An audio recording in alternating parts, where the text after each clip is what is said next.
Hey guys, it's Drew Dillon from Project Lift, and on this week we are going to look at the secret to making consistent gains in the Olympic lifts. Now, you're putting in all that time with training. I know you want to be getting payoff from the time that you're putting in, and that's what we're going to get into. But before we get into it, I want to introduce Chelsea Dillon back here. And Chelsea, although being my wife, I'm going to make some very accurate statements. One, she's a much better athlete in weightlifting than I was. 4 international teams. She's one of the best female coaches in the United States, and she is going to help us dig in to this topic. Now really to get into it, what we need to start with is what prevents us from having consistent gains. So let's dig into it. All right, guys, so let's talk about the things that prevent us from having consistent gains in the Olympic lifts. Today, we're gonna talk about 5 of them. 1, we're gonna look at plateaus.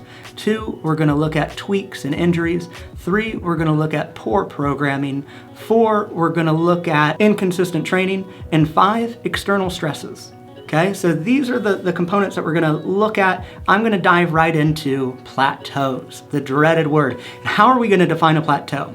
A plateau is an unplanned stall in the progress of your Olympic lift. So it's key there is unplanned, guys, right? Now, there's a few factors that contribute to this, right? 1 is poor technique or gaps in movement, okay?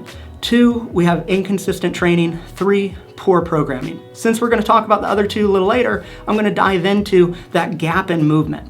Now, if technique is something that you've been focused on and you've been working on and you've been doing, there could be a component in a gap of movement, your foundation, that is preventing you from being able to move through the technique as you should. It's an imbalance, guys.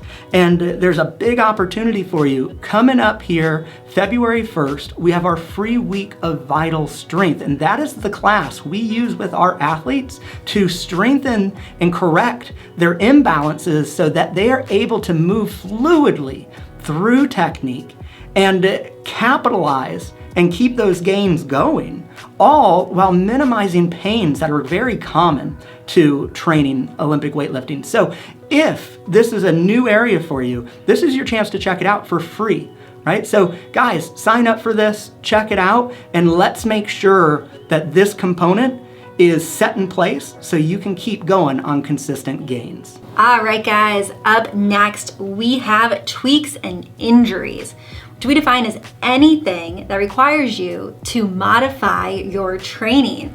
Now, there's many things that go into creating tweaks or injuries within our bodies. The big ones are instabilities, as Drew mentioned, gaps in our movements that break down in our positioning, our instabilities.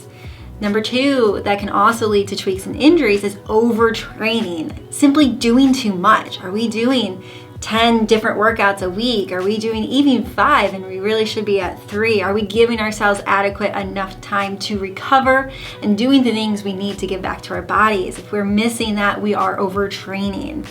And the final one is poor technique that we've alluded to a little bit already.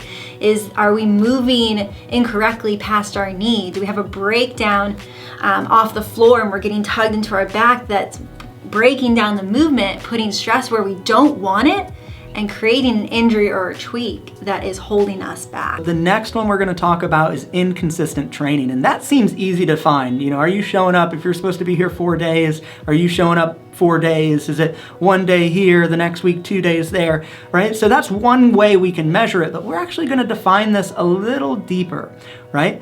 Inconsistent training is the inability to be able to show up in training in a similar mental and emotional state for training, right? So we can show up, you know, if we're supposed to be there 4 days a week, we can show up, but if we're just all over the place with our mindset, with our emotions, with our just our bodies, that can be inconsistent training as well, guys. Can we be in a spot where we're in a good place physically, mentally, and focused on our training? That is consistent training. Now, when we look at the factors that build into this, you have external stresses, which we're going to talk about a bit later. But one big one that we're going to highlight here is the lack of vision or goal, right? And then also bad habits. So you look at that lack of vision or goal, guys, if you don't know where you're going, right? If you haven't painted that vision of why is it that you're training, it is very easy to become inconsistent, because how do you get fired up? How do you get excited if you're unsure of where you're going? So that's a component, guys. And then also bad habits, right? And when I'm thinking about bad habits, oh gosh, we could get into a ton that affect training, but look at when you're at training.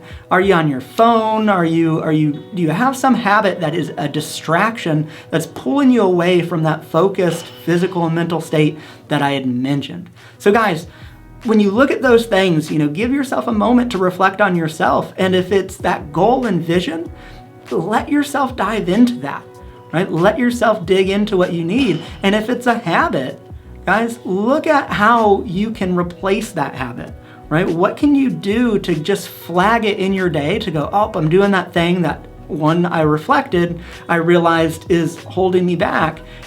How can you flag it to where you can replace it? Number 4 is poor programming.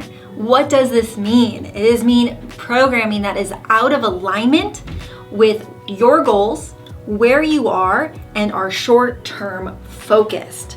So Drew mentioned already about not having a goal or a vision laid out clearly, right? That is so crucial to creating a solid program, laying that out. Where are we going 6 months from now, a year from now, 5 years from now?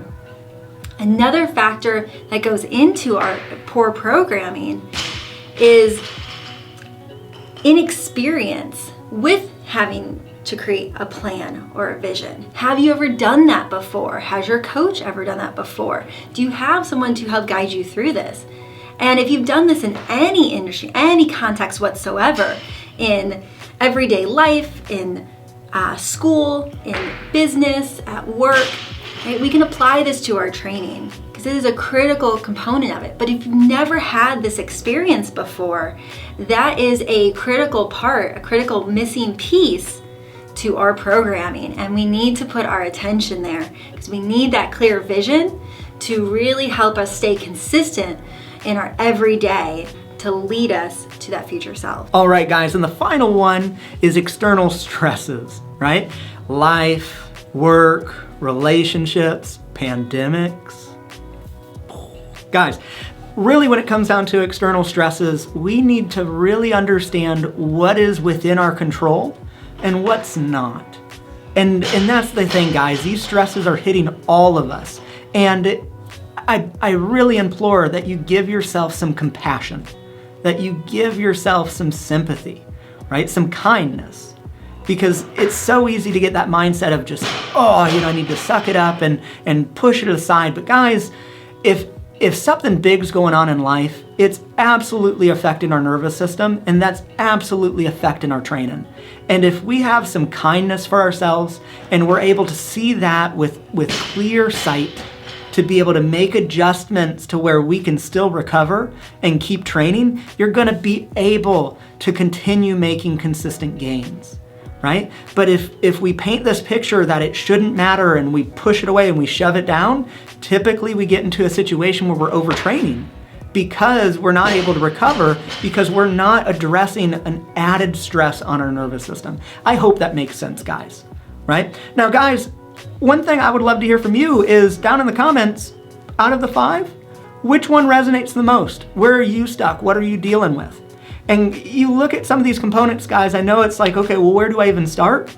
Again, guys, I've done this a number of times. I encourage you, get a coach, right? Get a coach, let someone guide you through this. Again, the free week of Vital Strength is coming up here. And if that thought process around foundation and movement patterns new to you, guys, check it out. There's nothing to lose. And then finally, guys, if this has helped you in any way, give it a thumbs up. Give it a thumbs up. That helps a lot. Subscribe. There's a new video coming up if you're new to this channel. And also, guys, the most important one, pay it forward. If this has given you a little bit of support, if this has helped you think about something in a different way, share it with someone that you imagine it could help too. So guys, until next week,